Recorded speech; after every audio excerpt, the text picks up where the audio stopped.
Krishna studio চ্যানেলে আপনাকে স্বাগতম। শ্রীবাসীর জন্ম শিকড় কাঁটাতারের ওই পারে। আপনি আপনি কাকে বাদ দিবেন বলুন? কাঁটাতার তো একটা ভৌগোলিক সীমারেখা দিয়েছে, কিন্তু অন্তর থেকে তো, অন্তরের অন্তঃস্থল থেকে আমাদের যে হৃদয়ের টান, সেটাকে তো আলাদা করতে পারিনি। আজকে সচিমা, জগন্নাথ মিশ্র, আপনি তাদেরকে বাদ দিতে পারবেন? বাদ দিলে গৌরকে আপনি কি করে রাখবেন? তাহলে তাদের শিকড় জন্ম কাঁটাতারের ওই পারে। কাজে কাঁটাতার তো কয়েক বছর হয়ে আমাদের দিয়েছে, কিন্তু হৃদয়ের দিক থেকে আমরা এখনো এক, আমরা বাঙালি। আমাদের এই কুটিরে দেখেছি আমরা মানুষের ঠাকুরালি, আমাদের ঘরে ভগবানকে মানুষ হয়ে আসতে আমরা দেখেছি। কবি সত্যেন্দ্রনাথ দত্ত বলেছেন, ঘরের ছেলের চক্ষে দেখেছি বিশ্বরূপের ছায়া।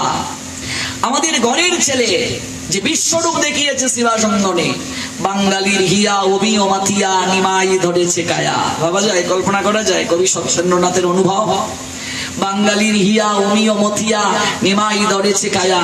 বীর সন্ন্যাসী বিবেকের বাণী ছুটছে জগৎময়। বিবেকানন্দ আমাদের ঘরের ছেলে, অথচ বিশ্বের দরবারে শিকাগোতে যে যখন তিনি হস্ত তুলে বলেছিলেন, আমি গর্বিত, আমি সনাতনী হিন্দু। যখন এই গীতা গ্রন্থের উপরে সকল গ্রন্থ রাখা হয়েছিল, খ্রিস্টান পাদ্রীরা রেখেছিল, তখন একজন মজা করে বিবেকানন্দকে বলেছিলেন, আপনার ধর্মগ্রন্থ সবার নিচে। বিবেকানন্দ হেসে হেসে বলেছিলেন, আমাদের ধর্মগ্রন্থ গীতার উপরে সকল ধর্মগ্রন্থ। তার মানে আমার ধর্মগ্রন্থ সকল ধর্মগ্রন্থের ভার বহন করার যোগ্যতা রাখে। আমার ধর্ম সকল ধর্মের ভার বহন করতে যোগ্যতা রাখে। আমার ধর্ম সহিষ্ণুতার ধর্ম, সনাতন চিরন্তন। কবি সত্যেন্দ্রনাথ বললেন, বীর সন্ন্যাসী বিবেকের বাণী ছুটছে জগৎময়। বাঙালির ছেলে ব্যাঘ্রে বৃষভে ঘটাবে সমন্বয়। এই বাঙালির ছেলে, বাংলার ঘরের সন্তান, ঝাড়খণ্ড দিয়ে যখন গিয়েছিলেন, তখন হরিণার ব্যাঘ্রকে আমরা দেখেছি একসঙ্গে আলিঙ্গন দিতে। যে ব্যাঘ্র, যে সিংহ হরিণকে শিকার করে, সেই হরিণকে ব্যাঘ্র আর সিংহ সেদিন জড়িয়ে ধরে বলেছিল, আজ হিংসার দিন নয় রে, আজ মহামিলনের দিন। আজ মহামিলন ঘটিয়ে দিয়েছে এক সোনার ছেলে, তপ্ত কাঞ্চনের মতো গায়ের বরণ, নদিয়া বিহারী সোনার গৌরাঙ্গ আমার শ্রীমন মহাপ্রভু। সেই বাঙালি হয়ে আজ আমরা কোন জায়গায় গিয়ে দাঁড়িয়েছি ভাবুন তো? কোথায় গিয়ে আমাদের অবস্থানটা দাঁড়িয়েছে? আজকে বাঙালি ঘরের অধিকাংশ এই দেশের মেয়েরা উলুধ্বনি দিতে পারে না। আমি বহু জায়গায় দেখেছি উলুধ্বনি পারে না। এখন তোমরা দিয়ে দেখাচ্ছ আমরা পারি। গৌর প্রেমানন্দে, তোমাদেরকে বলিনি। আমি বহু জায়গায় দেখেছি, ভারতে প্রচার করতে গিয়ে যখন বলি মা উলুধ্বনি দাও, তখন উলুধ্বনি দিতে পারে না। আবার অনেকে দেয় না, যদি লিপস্টিক লেগে যায় দেয় না, উলুধ্বনি দেয় না। তুই বাঙালি বলে নিজেকে পরিচয় দেও, আর বাংলার সংস্কৃতি জানো না? বাংলার তরুণী বাঘিনীর ন্যায় সব করতে পারে সে। কি নেই এই বাংলায়? এই কলিযুগে এই বাংলায় এসেছে ভগবান। নিত্যানন্দ আমার ভগবান, গৌর আমার ভগবান। আর কি প্রয়োজন আছে আমার এই কলিযুগে? আজকে আপনাদের এই বীরভূম, এই রামপুর হাটকে নিয়ে গবেষণা চলছে সারা বিশ্বে। এক চক্রাকে নিয়ে গবেষণা চলছে, আজকে গৌরকে নিয়ে গবেষণা চলছে, নিত্যানন্দকে নিয়ে গবেষণা চলছে। এর থেকে আর বড় গর্ব আমার জীবনে কি হতে পারে? তবে শুধু ধামে জন্ম নিলে হবে না, ধামের আদর্শ কতটা নিজের জীবনে আচরণে আনতে পেরেছি সেটাই মুখ্য কথা। যে নিতাই চাঁদের এত অপার মহিমা, যে নিত্যানন্দের করুণা ব্যতীত গৌরাঙ্গকে পাওয়া সম্ভব নয়, রাধা গোবিন্দকে পাওয়া সম্ভব নয়। সেই নিতাই দেশের লোক হয়ে কতটা তার আদর্শ নিজের জীবনে ধারণ করতে পেরেছি, সেটি হচ্ছে আলোচনার মুখ্য কথা। সেটি হচ্ছে বিচার করার বিষয়, সেটি হচ্ছে বিবেচে আনা বিষয়, যে আমি কতটা গৌরের আদর্শ গ্রহণ করতে পেরেছি, আমি কতটা নিত্যানন্দের আদর্শ আমি গ্রহণ করতে পেরেছি। আর যদি আমি সেটি গ্রহণ করতে না পারি, তাহলেই আমার লজ্জা। মুক্ত বেনীর গঙ্গা যেতায় মুক্তি ভিতরে রঙ্গে, আমরা বাঙালি বাস করি সেই তীর্থে বরদ বঙ্গে। বাবু ভেবেছেন একবার? ভগবানের চরণ থেকে গঙ্গার সৃষ্টি, কবি সত্যেন্দ্রনাথ একজন কবি, কিন্তু দেখুন তো ভাগবতের বাহিরে আছে নাকি কথা তার কবিতায়। মুক্ত বেণীর গঙ্গা যেতায়, যে গঙ্গা মানুষকে মুক্তি দান করে, যে গঙ্গা মানুষকে পবিত্র করে। মুক্ত বেণীর গঙ্গা যেতায় মুক্তি বিথনের অঙ্গে, আমরা বাঙালি বাস করি সেই তীর্থে বরদ বঙ্গে। এই বঙ্গটা হচ্ছে তীর্থভূমি। বাম হাতে যার কমলার ফুল, ডাহিনে মধুর মালা, ভালে কাঞ্চন শৃঙ্গ মুকুট, কিরণে ভুবনওয়ালা। কুল ভরা যার কনক ধান্য, বুক ভরা যার স্নেহ, চরণ পদ্ম অতসী অপরাজিতায় ভূষিত এই দেহ।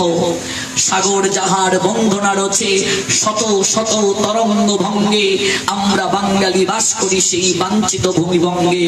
এই বঙ্গ বঙ্গ নয় রে এ যে তীর্থ, এ তীর্থ তীর্থ নয় রে এ যে আমার মায়েরই কোমল কুল করা বঙ্গ। এই বঙ্গ তীর্থ। এই বঙ্গে যখন ইস্কনের অন্যতম বর্তমান সন্ন্যাসী এবং আচার্যপাদ অষ্টোত্তর শত জয় পতাকা স্বামী মহারাজ, তিনি যখন প্রথম এই বঙ্গে এসে নেমেছিলেন, আপনারা জানেন কিনা, হেলিকপ্টার দিয়ে তিনি যখন এসেছিলেন তখন তিনি জুতো পা দিয়ে এখানে নামেন নাই। সর্বপ্রথম যখন তিনি এই বঙ্গে এসেছিলেন তখন তিনি জুতো খুলে হেলিকপ্টার থেকে এই বঙ্গে নেমে এই ধুলি স্পর্শ করে সাষ্টাঙ্গে প্রণতি দিয়ে তারপর তিনি পাদুকা পরিধান করেছিলেন।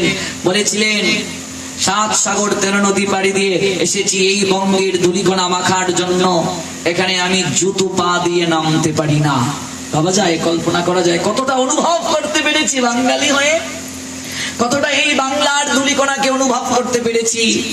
এই বাংলার সবুজ শ্যামল প্রকৃতিতে যে গৌর নিতাইয়ের পারিষদগণ, 64 মহন্ত, অষ্টকবিরাজ, সরগোস্বামীপাদ, তার চর অনুচরগণ, যে সাহিত্য বান্ধার, যে ভক্তির শিক্ষা গ্রন্থরাজি, অগণিত গ্রন্থরাজি আমাদের উপহার দিয়ে গিয়েছেন, এগুলো আমরা অনুধান করব দূরের কথা, পর্ব দূরের কথা। কজন আছি তার নামগুলো বলতে পারি। এর থেকে আর দুর্ভাগ্য কি হতে পারে? কি হতে পারে ভাবুন, এর থেকে আর দুর্ভাগ্য আমাদের জীবনে কি হতে পারে? এই বীরভূমের জয়দেব, আপনাদের এই জেলার জয়দেব, যিনি বাংলার হিন্দু শেষ রাজা লক্ষণ সেনের সভা পণ্ডিত ছিলেন, যে লক্ষণ সেন 10 অবতার স্তোত্র পাঠ করে জয়দেবের চরণে পতিত হয়ে গিয়েছিলেন। মহাপ্রভু আবির্ভূত হওয়ার অনেক অনেক অনেক বছর পূর্বে যিনি এসেছিলেন, জয়দেব পণ্ডিত কবি, যে জয়দেবের গীত গোবিন্দে স্বয়ং ভগবান এসে নিজের হাতে শ্লোক লিখে গিয়েছেন, সেই জয়দেবও আপনাদের এই জেলারই সন্তান। যে জয়দেবকে করুণা করার জন্য মা গঙ্গা স্বয়ং এসে গিয়েছিলেন তার নিকটে, এই তো কেন্দুবিল্ল গ্রামে। ভাবা যায়, কল্পনা করা যায়, অনুভব করুন। আমরা কজন সেই হিসাব রাখি, অনুভব রাখি? এজন্যই সাধু সঙ্গ। আগামীকাল থেকে জানবো আমরা সেই নিতাই গৌরের অপ্রাকৃত প্রেম তরঙ্গিনী, অপ্রাকৃত লহরী, অপ্রাকৃত প্রেম পীযূষ, যাহা শ্রবণে মননে স্মরণে কর্ণ পরিতৃপ্ত হবে, হৃদয়ে প্রশান্ত হবে। আমরা নতুন দিশা খুঁজে পাবো। ও চৈতন্য মনে চৈতন্য আসবে। আমার চৈতন্য মন চৈতন্য না হয়, চৈতন্যের জন্যই তত্ত্বদ্রষ্টা চৈতন্য দেবের অপ্রাকৃত কৃপা কণিকা লহরী প্রেম আমাদের অনুধান, আমাদের অঙ্গে মাখা আস্বাদন, অবিস্নাত হওয়া, অভিষিক্ত হওয়া একান্ত অপরিহার্য হয়ে দাঁড়িয়েছে। শুভ্র বসন পরিধান করে যখন সাধুগণ যাচ্ছেন চাষি ধান রোপণ কৃত অবস্থায়, তাকে বলছেন, ভাই সারাটা জীবনেই তো কাজ করলি, চলো না একটু ভাগবত শুনে আসি। ওই পাশের গ্রামেই ভাগবত হচ্ছে, তুমিও আমাদের সঙ্গে চলো। এমন মায়া ভরা কণ্ঠে বললেন, চাষির মনটা গলে গেল। গরিব চাষি কি আর করবে গো? তাই সে কর্দমাক্ত শরীরে যে পোশাক ছিল তারপরে ডাঙ্গায় নেমে করো জুড়ে বলছে, আপনারা একটু অপেক্ষা করুন, আমি বাড়িতে যাচ্ছি, একটু স্নান করে আমি ধুতিটা পরে আপনাদের সঙ্গে আমিও যাবো আজ ভাগবত শ্রবণ করতে। বাড়িতে এসে গরুণীকে ডাকছেন, ওগো আলমিরা থেকে আমার ধুতিটা একটু বের করো। আরে তুমি কাজ থেকে ফিরে আসলে যে, ওগো আমি আর কাজ করব না। আমার পাশ দিয়ে কয়েকজন সাধু যাচ্ছেন ভাগবত কথা শ্রবণ করতে। আমার মনটা বড় বেকুল হয়ে গেছে গো, আমিও একটু ভাগবত কণিকা প্রসাদ গ্রহণ করে আসি। মনে রাখবে, আমরা প্রতিদিন যে আহার গ্রহণ করি রে মা, এটা দেহের আহার। যাই খাচ্ছি দেহের আহার। একটা দিন যদি দেহকে খাবার না দেই, দুদিন যদি দেহটাকে খাবার না দেই, দেহটা কি হয়ে যায়? ক্লান্ত হয়ে যায়, কর্মক্ষমতা হারিয়ে ফেলি, শক্তি কমে যায়। আর দেহটা যার মাধ্যমে পরিচালিত আত্মা, এই আত্মা মাছ মাংস নিরামিষ কিচ্ছু খায় না। এই আত্মার আহার একমাত্র কৃষ্ণ নাম, কৃষ্ণ কথা। এই কৃষ্ণ নাম, কৃষ্ণ কথাই হচ্ছে আত্মার আহার। তাই আজকে একটু ভাগবত কণিকা প্রসাদ কৃষ্ণ কথা অমৃত পান করে আসি। স্নান করে তিলকটা কেটে ধুতিটা পরে যখন যাবেন, স্ত্রী তখন হাতটা ধরে বলছে, ওগো তুমি যাবে, আমায় নিয়ে চলো না। যেদিন আমরা বিবাহ বন্ধনে আবদ্ধ হয়েছিলাম, সেদিন কথা দিয়েছিলাম অগ্নিকে সাক্ষী রেখে স্বামী স্ত্রী দুজন মিলে ভজন করব। এই জগতে স্বামী স্ত্রী একসঙ্গে কৃষ্ণ ভজন করা সবার ভাগ্যে হয় না। যার ভাগ্যে হয় তার সংসারটা বৈকুণ্ঠের বাগান হয়ে যায়, শাস্ত্র বলছেন। স্বামী স্ত্রী দুজন মিলে কৃষ্ণ ভজন করবে, এই জন্যই তো সে বিবাহ বন্ধনে আবদ্ধ হয়েছে। একটা নারী একাএকি কোনো জায়গায় গেলে এই সমাজের কিছু শৃগাল কুকুর তাকে টেনে হিসড়ে নিয়ে যাবে। এই জন্য বিবাহের মাধ্যমে একটা পুরুষ নারীর ভার বহন করে আর কথা দেয়, আজ থেকে আমি ভজন সঙ্গিনী গ্রহণ করলাম। বিবাহ বিশেষভাবে ভার বহন করা, আমি তোমার ভার বহন করলাম, আজ থেকে আমরা দুজন মিলে কৃষ্ণ ভজন করব। বিবাহের পর সেই ভজন সঙ্গিনীটা হয়ে যায় আমাদের জীবনে শয্যা সঙ্গিনী। এটা আমাদের জন্য সবচেয়ে দুর্ভাগ্যের বিষয়। সেই বিবাহের পর ভজন যাদের জীবনে, যে পুরুষ নারীর জীবনে আসে না, তার জীবনে বিবাহ মানে কি জানেন? বিপদ বাড়ানো হলো। বিবাহ, বি মানে বিপদ, বা মানে বাড়ানো, হ মানে হলো। বিবাহ মানে কি? বিপদ বাড়ানো। কার কার বিপদ বেড়েছে? কারোরই বিপদ বাড়ে নাই? যারা বিয়ে করেছেন সবার বিপদ বেড়েছে না কমেছে? বেড়েছে। ও মা, কয় কি? হরি বল। তাহলে যারা এই বিবাহের তাৎপর্যটা উপলব্ধি করে নাই, তাদের জীবনে বিবাহ মানে বিপদ বাড়ানো হলো। যখন দুই পাও যত ইচ্ছা তথা যাও, কোনো চিন্তা নাই। যখন 4 পাও খানি কুরাক দিয়ে যাও, যেখানেই যাও, খাবার টাবার সব দিয়ে যাও, সবজি দিয়ে যাও। আর যখন 6 পাও, বাবা তুমি কই যাও, আমার লইয়া যাও। তারপর 6 পরে 8 পাও 10 পাও, আমি এত রিক্সে যাচ্ছি না। তাহলে বিবাহ তাদের জীবনে বিপদ বাড়ানো হলো। বিবাহ করার অর্থ হচ্ছে একসঙ্গে ভজন করবে। স্বামী স্ত্রী কজন আছে? এই সহদেব প্রভু আর তার স্ত্রী একসঙ্গে ভজন করতে এসেছে, সেটাও জীবনের শেষ লগ্নে। গৌর প্রেমানন্দে। জীবনের শেষ লগ্নে, সংসারে সবার কাছে যখন আমরা মূল্যহীন, সংসারে যখন আর কোনো ভোগের কিচ্ছু নাই, তখন আর যাই হোক, এই সময়েও যে আমরা এসেছি সুমতি হলো। কিন্তু এই সময়েও অনেকেই আসে না। আমার এক বাবা, আমার অনলাইনে পাঠের ভক্ত, তিনি এসেছেন পাঠ শুনতে, দেখা করতে আমার সঙ্গে। বললাম, বাবা এত দূর থেকে এসেছেন, কয়েকটা দিন থেকে যান, পাঠ শুনুন, প্রসাদও আছে, থাকারও জায়গা আছে। বাবা বললেন, নাতিটাকে ছাড়া ঘুমাতে পারি না। তোমার 65 বছর বয়সেও নাতি ছাড়া তোমার জীবনে ঘুম আসে না। এর থেকে আর দুঃখ তোমার জীবনে কি হতে পারে? মনে রাখবে, সংসার কতদিন করবে সেটাও শাস্ত্র নির্দেশ দিয়েছে। 1 থেকে 25 বছর দেহ সম্পদ রক্ষা, 26-এ সংসার জীবনে যাওয়া, 50 বছর বয়স পর্যন্ত সে স্ত্রী সঙ্গ করবে, সন্তান উৎপাদন করবে, সংসারের ভোগ করবে শাস্ত্রের নিয়মে। 51 বছর বয়সেই থাকে স্বামী স্ত্রী দুজনকে বানপ্রস্থ নিতে হবে। বানপ্রস্থ মানে কি? 100-র মাঝে 75 ভাগ সময় তাকে সাধু সঙ্গে, কীর্তনে, ভাগবত পাঠে, তীর্থে দিতে হবে। বাকি 25 ভাগ সময় সে সংসারে থাকবে। স্ত্রী, পুত্র, কন্যা, নাতি, পন্থী, খন্তি, ওরা কিভাবে চলছে দেখাশোনা করবে। কথা বুঝতে পেরেছ? এটা চলবে 75 বছর বয়স পর্যন্ত। এর ভিতরে যদি মরে গেল 76 বছর বয়স হয়ে গেলে এই সংসারের কোনো চিন্তা তার আর মাথায় রাখা যাবে না। সকল কিছু সংসারকে সন্তানকে বুঝিয়ে দিয়ে বলে, বাবা তোদের জন্য তো আমরা অনেক কিছু করেছি, এবার আমরা যেন সুস্থ শরীরে গোবিন্দের নামটা নিয়ে যেতে পারি সেই সুযোগ আমাদের করে দে বাবা। এর থেকে আর কিছু প্রাপ্তি নাই। যদি আমার 50-এর পরেও যদি আমার এই সংসারের প্রতি টান থাকে আর স্ত্রীর প্রতি টান থাকে, তাহলে বুঝতে হবে আমার জীবনে দুর্ভাগ্য আরো আরো আরো আরো কষ্টকর জীবন আসবে আমার জীবনে। শাস্ত্র একটা বিভাগ দিয়েছে, আমাদেরকে ভাগ করে দিয়েছে কোন সময় তুমি কি করবে। সংসারে সবার কাছে যখন মূল্যহীন অপদার্থ, কেউ যখন আমাকে আর ভালোবাসে না, তখন আমরা ভগবানের কাছে গিয়ে বলি, গোবিন্দ তুমি ছাড়া আমার আর কেউ নাই। গোবিন্দ তখন মৃদু মৃদু হাসেন, যেদিন তোর ডাকার সময় ছিল সেদিন বলেছিলে সময় নাই, আজকে তোকেও দেখার আমার সময় নাই। কথা বুঝতে পেরেছে? যৌবন শরীরে থাকতেই ভজন করতে হয়, যৌবন চলে গেলে ভজন হয় না। যে যৌবন পেলাম গোবিন্দ সেবার জন্য, আর সেই যৌবনটা আমরা কার জন্য ব্যয় করছি গো? হ্যাঁ, যে যৌবন পেলাম ভগবানের সেবার দ্বারা, আর সেই যৌবন আমরা অনিত্যে ব্যয় করছি।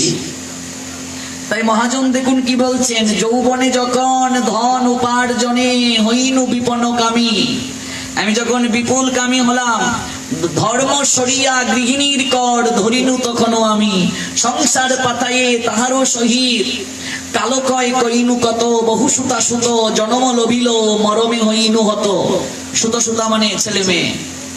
সংসারের ভার বাড়ে দিনে দিনে অচল হইল গতি, বার্ধক্যে আসিয়া ঘেরিল আমারে অস্থির হইল মতি। পীড়ায় অস্থির চিন্তায় জড়িত অভাব জ্বলিত চিত, উপায় না দেখি অন্ধকারময় এখন হয়েছি ভীত। সংসার তটিনী স্রোত নহে শেষ, মরণ নিকটে ঘুর, সব সমর্পিয়া ভজিব তোমায় আশা বিফল মোর। এবে শুনো প্রভু আমি গতিহীন, ভকতি বিনোদ কয়, তব কৃপা বিনা সকলই নিরাশা, দেহ মুড়ে পদাশ্রয়। কিন্তু এই বৃদ্ধকালে আমাকে যে পদাশ্রয় দেবেন, আমি যে ভগবানকে ডাকবো, সেই ডাকার শক্তিটাও তো আমার নাই। আদরের ছেলে স্বজনের কুলে, হাসিয়া কাটাইনু কালো। আদরের ছেলে স্বজনের কুলে, হাসিয়া কাটাইনু কালো, হাসিয়া কাটাইনু কালো। আদরের ছেলে স্বজনের কুলে, হাসিয়া কাটাইনু কালো। আদরের ছেলে স্বজনের কুলে, হাসিয়া কাটাইনু কালো। জনক জননী স্নেহেতে ভুলিয়া, সংসার লাগিল ভালো। জনক জননী স্নেহেতে ভুলিয়া, সংসার লাগিল ভালো। আবার ক্রমে দিন দিন বালক হইয়া, খেলিনু বালক সহ। ক্রমে ক্রমে বালক হইয়া, খেলিনু বালক সহ। আর কিছুদিনে জ্ঞান বুঝিল, পাঠ করি অহরহ। আর কিছুদিনে জ্ঞান বুঝিল, জ্ঞান বুঝিল, পাঠ করি অহরহ। আমি বিদ্যার গৌরবে ভ্রমি দেশে দেশে, ধনয় উপার্জন করি। বিদ্যার গৌরব দেশে দেশে ধনয় অর্জন করি স্বজন পালন করি এক মনে ভুলিনু তোমার হরি ও সজন পালন করি এক মনে ভুলিল তোমারি হরি আমি স্বজনের মায়া হরি তোমায় ভুলেছি আমি সজনের মায়া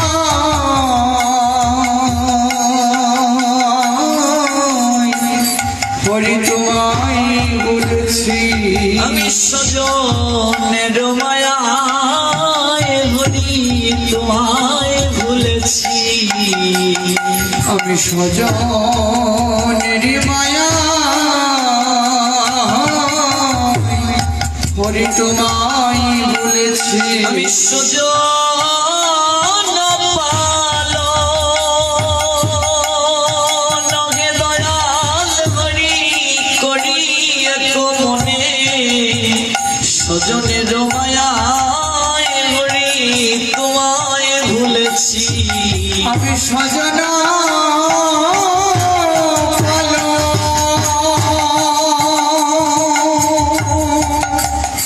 অগদয়াল হরি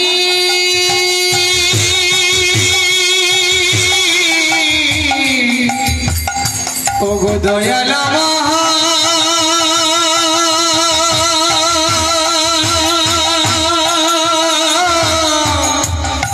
দয়াল হরি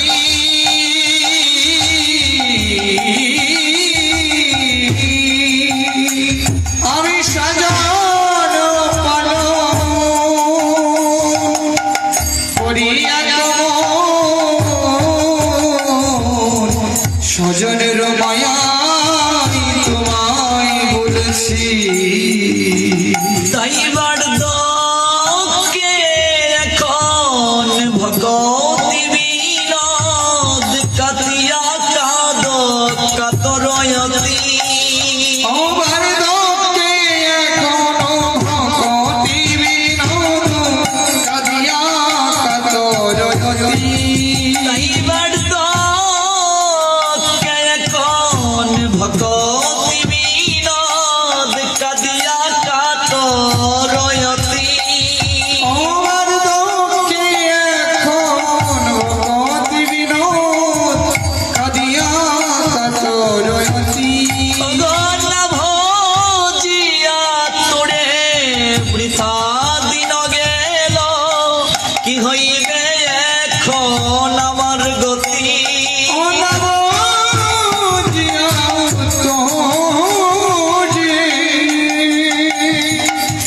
দিন বৃতা গেল এখনো কি হবে গতি হরি নব জিয়া তোরে বৃথা দিন গেল এখন কি হবে গতি ও নব জিয়া তোরি দিন বৃথা গেল এখনো কি হবে গতি আমি হেলায় হেলায় দিন কাটালাম আমি হেলাই হেলাই দিন কাটলাম আমি হেলায় হেলায় দিন কাটালাম আমি হেলাই হেলাই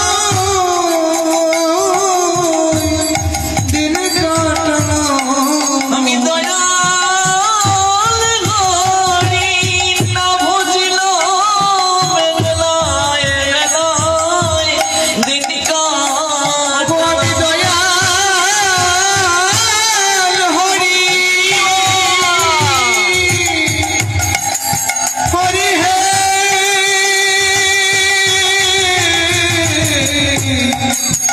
দয়াল হরি আমি হেলাই হেলাই দিন কাটল এখনো কি হবে গতি বার্ধক্যে আসিয়া ভক্তি বিনোদ ঠাকুর বলছেন বৃদ্ধকালে এসে ভাবছি আমার কি গতি হবে, কে আমায় দেখবে, কি করে আমার উদ্ধার হবে আমি যদি বিছানায় পড়ে যাই? যাদের জন্য আমি এত কিছু করলাম ওরাই তো বলবে জঞ্জাল মরে না কেন, মরলে বাঁচি। হ্যাঁ বল কি অনুভব। ভক্তিবিনোদ ঠাকুরের এক একটা ভজন মানে ভাগবতেরই কথা। বার্ধক্যে এখন ভক্তি বিনোদ কাঁদিয়া কাতর অতি, না ভজিয়া তরে দিন বৃথা গেল, এখন কি হবে গতি। হে প্রভু, তোমায় যে ভজন করলাম না, আমার কি গতি হবে। স্ত্রী হাতটা ধরে বলছে, ওগো বাড়িয়ে দিন সাউন্ডটা, ওগো তুমি আমায় নিয়ে চলো, আমিও ভাগবত শুনতে যাব তোমার সঙ্গে। সপ্ত প্রদক্ষিণ দিয়ে কথা দিয়েছিলাম স্বামী স্ত্রী মিলে ভজন করব, একদিনও তো হলো না। আমাকে নিয়ে চলো তোমার সঙ্গে, আমিও ভাগবত শুনতে যাব। সে তো বড় আনন্দের কথা। 14 বছরের মেয়েটি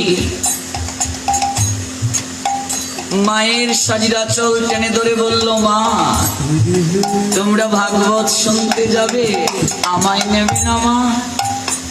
এতটা গরিব চাষির মেয়েটা অন্যের বাড়িতে কাজ করে। যখনকার সময়ের লীলা বলছি, তখনকার ছোট ছোট মেয়েরাও শাড়ি পরিধান করত। শাড়িটার সব জায়গায় ফুটো হয়ে গেছে, ছিদ্র। এই শাড়ি পরে লোক সমাজে যাওয়া যায় না। বলছে, মারে তুই যে যাবি, এই কাপড়টা পরে কি করে যাবি মা? মেয়েটা বলছে, একটু অপেক্ষা করো না মা, যে বাড়িতে কাজ করি আমি তারই পাশের বাড়ি অনেক ধনী, তারা তাদের বাড়িতে গিয়ে না হয় একটা কাপড় ভিক্ষা আনবো। বিশাল অট্টালিকা, দরজার সামনে গিয়ে কড়া নাড়ছে। গৃহকর্ত্রী দরজাটা খুলে দিলেন, বলছে, মা একটা ভালো শাড়ি দেবে মা, আমি একটু ভাগবত পাঠে যাব। গৃহকর্ত্রী চেঁচিয়ে বললেন, আর জায়গা পেলি না যাওয়ার? আমাদের সব শাড়ি দামি, ওই শাড়ি যদি তোকে দেই, কিন্তু এই শাড়িটা পরে গিয়ে মাটিতে বসবে, শাড়িটা নষ্ট হয়ে যাবে। আর জায়গা পেলি না যাওয়ার? ভাগবতের পাঠটা জায়গাটাকে তুচ্ছ করে দেখছে গৃহকর্ত্রী। শাড়ি ভিক্ষা দিল না গো। বিফল মনোরথে যখন ফিরে আসবে এই অট্টালিকায়, এই বাড়িতে আরেকজন কাজের মেয়ে, সে পিছনের দরজা দিয়ে এসে ডাকছে, দিদি, ও দিদি, এই শাড়িটা নাও দিদি। গত পুজোতে ওনারা আমাকে এই দামি শাড়িটা উপহার দিয়েছেন, আমি একদিন মাত্র পরেছিলাম। এই দামি শাড়িটা আমায় দিয়ে দিচ্ছ বোন? দিদি, আমি তো সকাল থেকে সন্ধ্যা পর্যন্ত কাজ করি, আমার তো কোনোদিন জীবনে সাধু সঙ্গ করা হলো না। ভাগবত পাঠে যাওয়ার আমার তো সুযোগ হয় না, পরিবেশ হয় না।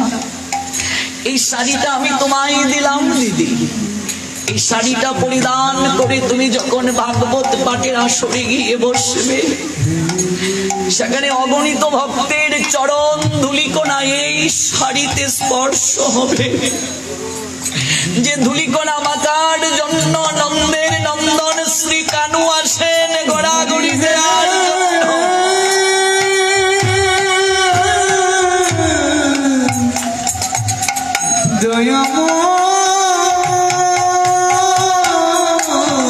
সুস্থ ভক্ত চরণ রেণু ভজন অনুকূল ওই শাড়িটা পরিধান করে গিয়ে দিদি আসার সময় ওই সেবা সঙ্গীরা একটু গড়াগড়ি দিয়ে আসবে।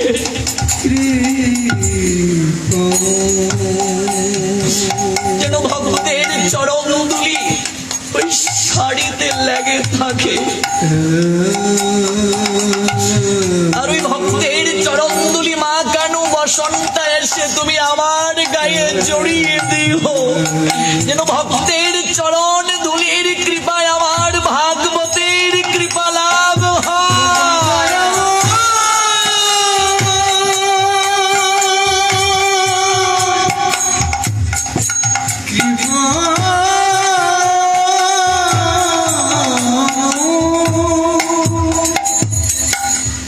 যে ধুলি প্রাপ্তির জন্য স্বয়ং গঙ্গা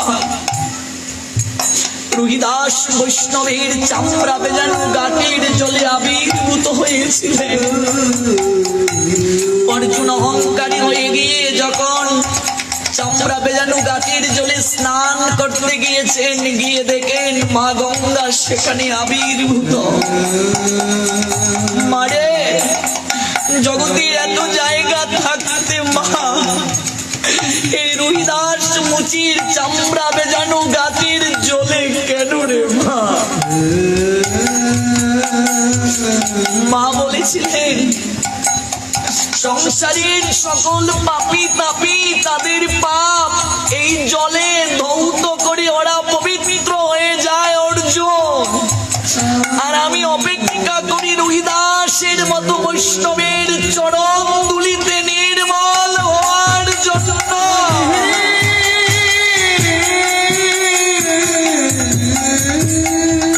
তাই ভাগবত পাঠে এসে ভক্ত পদধূলি প্রেমালিঙ্গন করতে কখনো ভুলবে না।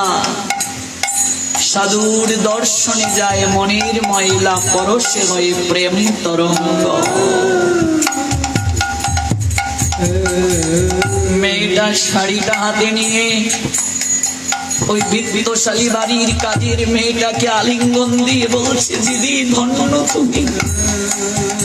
শাস্ত্র বললেন যারা পরোক্ষভাবে এই ভাগবত পাঠের আসরকে সৃষ্টি করতে শ্রম দান করে, তারা যদি আসতে নাও পারে, তাদের পরোক্ষ কার্যের দ্বারা যেখানে ভাগবত আয়োজন হয় তারাও অপ্রাকৃত কৃপা লাভ করে থাকে।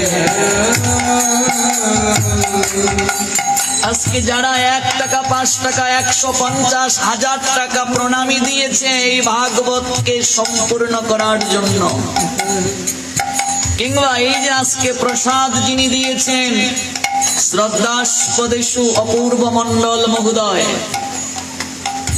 অপ্রাকৃত কৃষ্ণ প্রসাদ, কেউ যদি এই প্রসাদ ভক্তের জন্য ব্যবস্থা করে, ভগবান গীতায় বলছেন প্রসাদে সর্ব দুঃখা নাম হানি অশ্ব উপজায়তে, তার সংসারের আগত সকল দুঃখ নিবারণ হয়ে যাবে।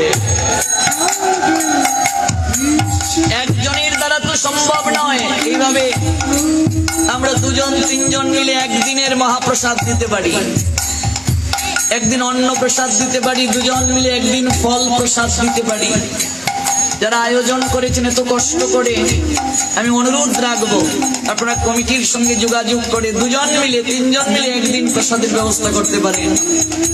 এই মায়েরা আমার কাছে গিয়েছিলেন জয়নগরে, কেঁদে কেঁদে বললেন, বাবা আমাদের প্রবল আগ্রহ, আপনাকে আসতেই হবে।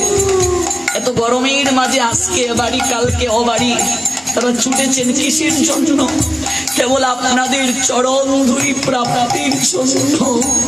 আজকে তাদের দুঃখ, তাদের এই এত কষ্ট সম্পূর্ণ হলো এই ভাগবতের আয়োজনের মাধ্যমে।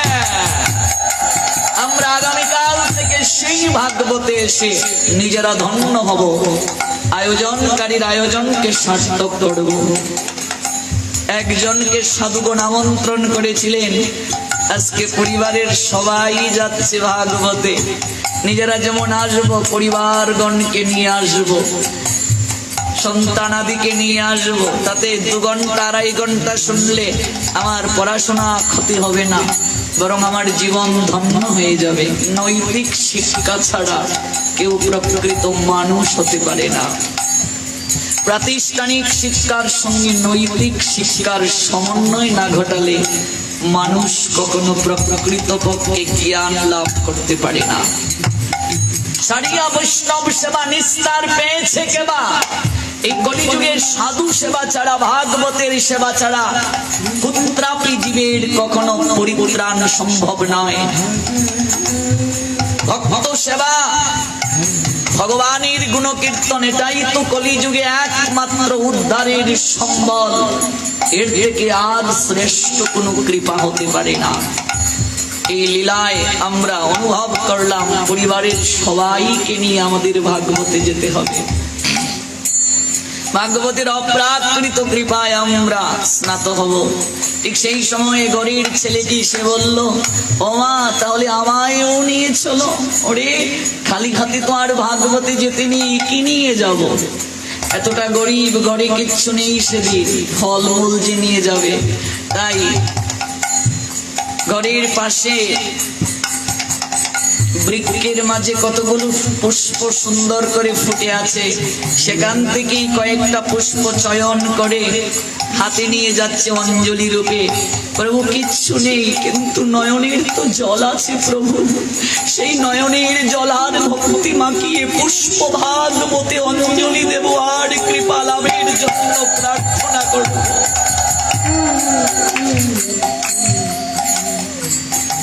আমার কোনো কিছু দেয়ার নেই প্রভু,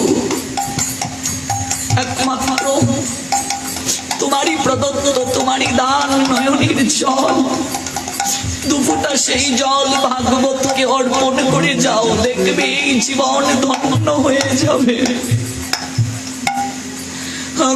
শুদ্ধ ভক্ত চরণ রেণু ভজন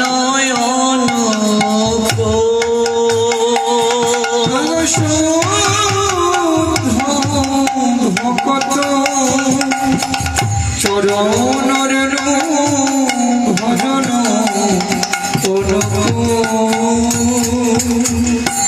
ভাগবতে এসে ভক্তের চরণ দুলি নিয়ে যাবে, চরণ স্পর্শ করে প্রণাম দেবে না। চরণ স্পর্শ করলে সঙ্গে সঙ্গে হাত দৌত করতে হয়। সাধু যে পথ দিয়ে হেঁটে যাবেন সেখান থেকে ধুলিকণা মস্তকে নেবে। চরণ ধুলি নেবে, আলিঙ্গন করবে, প্রসাদ পাবে। প্রসাদ না নিয়ে যাবে না, প্রসাদ কেবল চাল ডাল সবজি ইত্যাদি নয়, ভগবানের কথা শ্রবণটাই প্রসাদ। আমি এলাম ভাগবতে, কিন্তু বসলাম না, এদিকে দৌড়ালাম এদিকে দৌড়ালাম, তাহলে হবে না। শুদ্ধ ভক্ত চরণ রেণু ভজন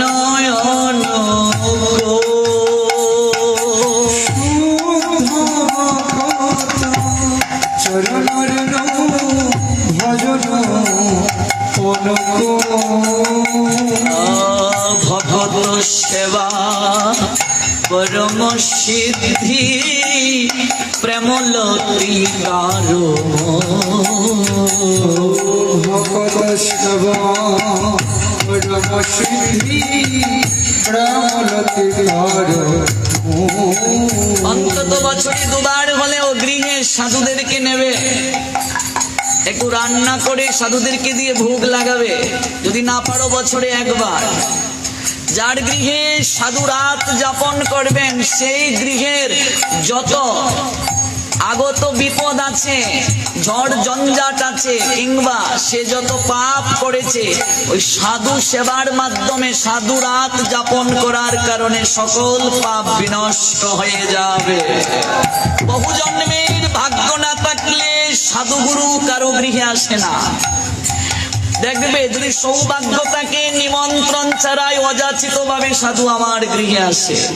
এটা আমার সৌভাগ্য ছিল পূর্ব জন্মের, পিতামাতার আশীর্বাদ ছিল। নিমন্ত্রণ দিয়েও সাধুকে নেওয়া যায় না। আবার কারো কারো ভাগ্য এমন সুপ্রসন্ন, অযাচিত ভাবে সাধু তার গৃহে যান। ভগত সেবা পরম সিদ্ধি প্রেমলতি কারো। ভগত সেবা পরম সিদ্ধি প্রেমলতি কারো। আমার সামর্থ্য নেই, আমি একটা আপেল হলেও নিয়ে যেতে পারি সাধু সেবায়, একটা শশা 1 কেজি না পারি, তাতেও যদি না পারি দু তিনটা পুষ্প তো নিয়ে যেতে পারি ভাগবতের জন্য, অন্তত দুটো তুলসী পত্র হলেও তো নিয়ে যেতে পারি, এটা তো সামর্থ্য আছে। কারণ ভাগবত পাঠে খালি হাতে যেতে নেই, পাঠ শেষে যেমন দক্ষিণা দিতে হয়, ভাগবতের জন্য কিছু নিয়ে যেতে হয়, পুষ্পমালা নতুবা ফলমূল, নতুবা না পারলে দুটো তুলসী হলেও নিয়ে যেতে হয়, এটাই নিয়ম। তাই ছেলেটি কানন থেকে কিছু পুষ্প তুলে এনে মাকে বলছে, চলো মা। এবার সপরিবারস্থ ছেলে মেয়ে আর স্বামী স্ত্রী উভয়েই মিলে যাচ্ছে কোথায়? মধুময় শ্রী বৃন্দাবন।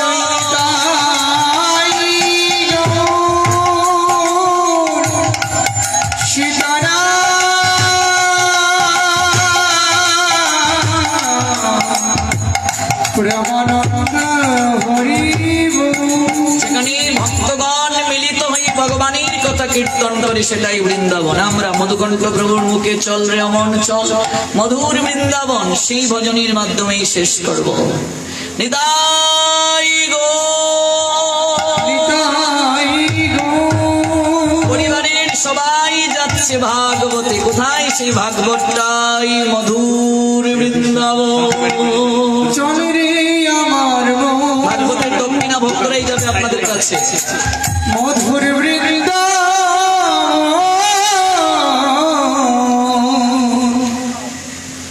যমুনার ধারে ধারে তমালের চল রে আমার। ভিডিওটি আপনার ভালো লাগলে লাইক, কমেন্ট এবং সাবস্ক্রাইব করুন।